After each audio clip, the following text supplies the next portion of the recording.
Okay, g'day guys, welcome to today's tutorial. Today we are talking about how to create your very own improvised GHD, and as a result of that you're going to come across probably one of the better hamstring and glute developers when it comes to developing your glutes and your hamstrings.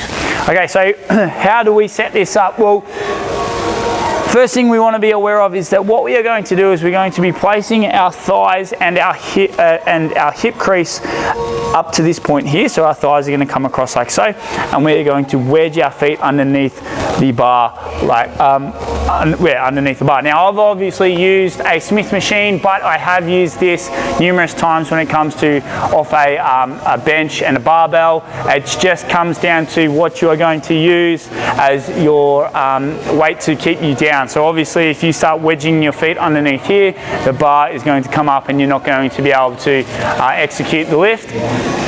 So we are going to require some weight on the end. I tend to opt with about 100 kilos on the bar, if not 140, just purely because it's 20s and they're easy to load up and get heavy real quick. So yep, for the lads out there, I'd probably go 140, and for the girls out there, I'd probably go 100, or if you want to go 140 and be safe, by all means do so.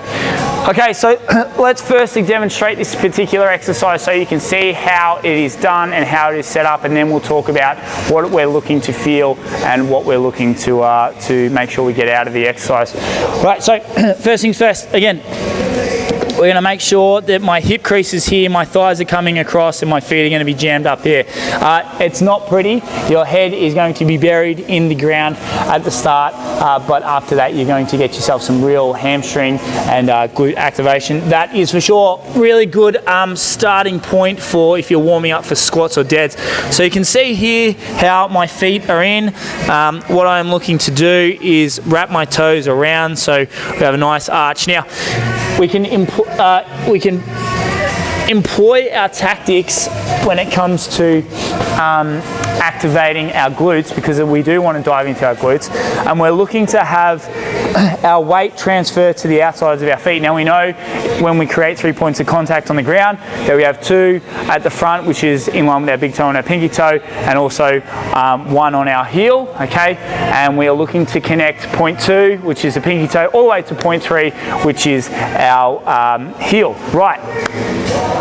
What that gets you to do is place the weight to the outside of your feet. Now obviously I can't create 3 points of contact off this small bar, but what I can do is place the weight to the outsides of my feet. So that's what I'm looking to do. I'm looking to arch my foot around the bar, but also place the weight to the outside.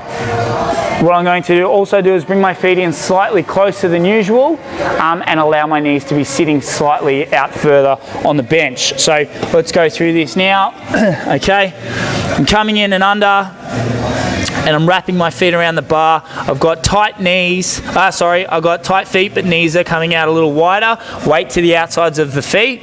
From here, all I'm going to do is come down nice and low, squeeze up, squeeze my bum. Okay, so it almost feels that my thighs are at a triangle compared to where my feet are placed.